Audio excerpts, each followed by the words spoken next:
Bismillahirrahmanirrahim. Assalamualaikum warahmatullahi wabarakatuh. Pada kesempatan kali ini, saya akan menceritakan kisah yang mungkin jarang dikisahkan oleh channel-channel lain.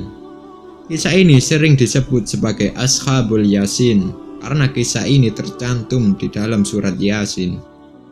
Namun di dalam surat Yasin sendiri, kisah ini disebut sebagai Ashabul Qaryah, yaitu kisah suatu penduduk kota. Mereka inilah satu-satunya kaum yang telah mendustakan 3 rasul sekaligus dan membunuh 1 orang soleh. Simak kisahnya. Tapi sebelum lanjut, jangan lupa klik subscribe, like, dan lonceng notifikasi untuk mendukung channel ini agar terus menyiarkan syiar Islam. Mengenai tempat dan letak di mana Ashabul Qaryah ini, ada 2 pendapat yang bisa kita ambil dan yang bisa kita jadikan rujukan. Pendapat pertama mengatakan bahwa mereka Ashabul Qaryah itu hidup di Antakya, sebuah daerah di Turki pada masa Nabi Isa alaihissalam. 3 utusan yang dikirim itu adalah utusan yang dikirim oleh Nabi Isa alaihissalam. Tapi pendapat ini dibantah oleh banyak ulama karena Allah SWT tidak pernah mengazab suatu kaum dengan kehancuran setelah turunnya kitab Taurat. Jadi, kisah Ashabul Qaryah pastinya terjadi sebelum diutusnya Nabi Musa alaihissalam. Pendapat kedua adalah pendapat yang mengatakan bahwa mereka adalah penduduk Antakya, tapi bukan Antakya yang berada di Turki. Tapi satu tempat yang tidak diketahui karena tempat ini benar-benar hancur. Nanti kita akan jelaskan bagaimana kota ini menjadi hancur dan tidak tersisa sama sekali. Allah SWT tidak menyebutkan spesifikasi tempat karena Allah hendak memberikan pelajaran kepada manusia, pelajaran yang sangat berharga. Karena yang terpenting adalah sepandai apa kita mengambil suatu pelajaran, bukan seperti orang-orang kafir yang banyak bertanya tapi tidak mau mengambil pelajaran apapun. Salah satu hikmah Allah SWT tidak menyebutkan nama tempat suatu kejadian adalah bisa jadi kejadian itu terjadi di tempat kita dan tempat lain yang tidak banyak orang ketahui. Ya, itu mengingatkan manusia bahwa azab Allah SWT bisa terjadi dimanapun dan kapanpun. Di dalam Al-Quran dikisahkan bahwa Ashabul Qaryah adalah orang-orang yang menyembah berhala, dan memang ini adalah satu adat kebiasaan orang-orang kafir zaman itu. Dan sampai zaman sekarang pun masih banyak. Bahkan sampai sekarang masih ada orang-orang yang menyembah berhala tanpa celana. Kemudian Allah SWT mengutus 2 rasul kepada mereka. Namun 2 rasul ini kewalahan menghadapi kekafiran Ashabul Qaryah, karena Ashabul Qaryah punya raja yang sangat kuat dan jahat. Raja inilah yang sebetulnya mengendalikan segala urusan di tempat itu. Dan raja ini didukung dengan anteknya yang juga adalah orang-orang yang jahat. Lalu Allah SWT utus 1 rasul lagi untuk menyeru mereka. Dan semoga mereka semua menyembah Allah SWT. Rasul yang ketiga ini datang dari tempat yang sangat jauh. Namun karena perintah Allah SWT adalah sesuatu yang mutlak, rasul ini pun datang kepada kaum yang durhaka ini. Kemudian 3 rasul ini pun saling bahu-membahu menyerukan dakwah mereka, mengajak manusia agar menyembah Allah SWT tanpa menyekutukannya kepada sesuatu pun. Ini adalah pelajaran berharga bagi kita semua yang dakwanya kadang masih saling sikut-menyikut. Ya, jangan membuat hal-hal yang kecil untuk jadi permusuhan.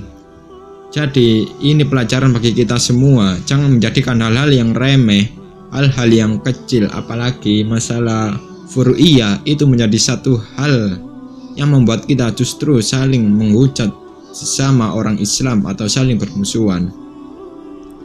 Musuh kita ini sudah jelas bukan sesama orang Islam, tetapi musuh kita adalah setan dan orang-orang kafir. Ketika 3 rasul tengah berdebat dengan orang kafir, raja mereka mengancam 3 rasul ini jika mereka tidak segera pergi dari kota ini, maka mereka bertiga akan ditangkap lalu dirajam, dilempari batu sampai mati, yang kemudian disaksikan oleh seluruh warga kota ini. Karena penolakan kaum ini sangat kuat, maka 3 rasul ini pun menyerahkan urusan mereka kepada Allah SWT. Dan 3 rasul ini pun meninggalkan kota itu. Lalu ketika orang-orang ramai di istananya, datanglah satu orang lelaki dari kota itu. Laki-laki itu menyeru agar mereka semua mengikuti 3 rasul ini, karena ajaran mereka itu adalah ajaran yang benar, dan 3 rasul ini tidak pernah meminta bayaran sedikit pun. Ini berbeda dengan toko-toko adat yang ada di tempat itu, bahwa mereka adalah toko-toko adat yang selalu mendapatkan uang yang sangat banyak dari setiap ritual-ritual pemujaan kepada berhala. Lelaki ini bernama Habib An-Najjar. Dia seorang ahli ibadah yang punya kelainan kulit, sehingga orang-orang pun jijik melihatnya. Mendengar perkataan Habib An-Najjar, orang-orang di kota itu sangat marah kepada Habib. Lalu mereka pun mengikat Habib dan kemudian merajamnya dengan melemparinya memakai batu hingga ia meninggal. Sebelum Habib meninggal, ia berdoa kepada Allah SWT. Ya Allah, berikanlah petunjuk kepada kaumku ini. Sesungguhnya mereka adalah orang-orang yang tidak mengetahui. Lalu lemparan batu terakhir membunuh Habib dan ia pun meninggal dunia. Setelah meninggal dunia, orang-orang di sana menginjak-injak tubuh Habib sampai keluar isi dalam perutnya dari mulut dan dubur. Sungguh perilaku yang sangat hina sekali.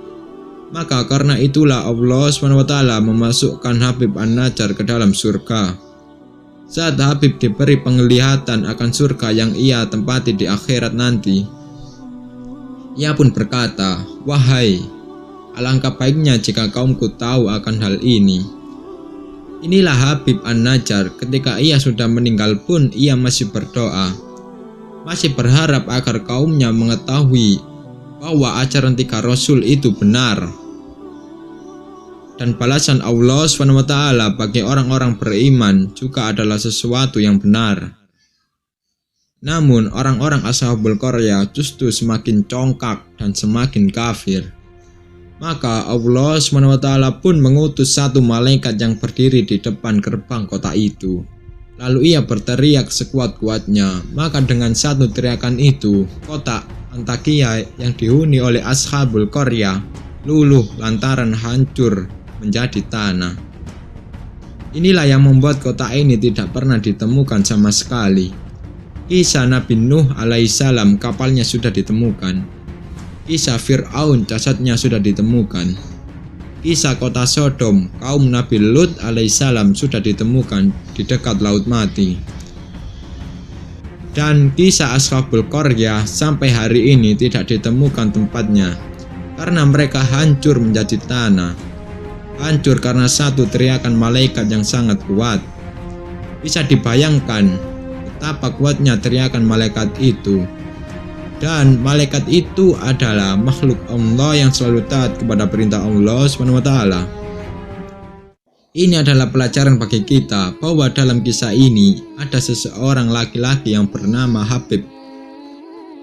Dia bukan nabi, tetapi ia mempertahankan kebenaran sampai titik darah penghabisan. Karena hal itulah Allah SWT memasukkan Habib ke dalam surga. Jadi kalau kita ingin masuk surga, pertahankanlah kebenaran, pertahankanlah iman sampai titik darah penghabisan.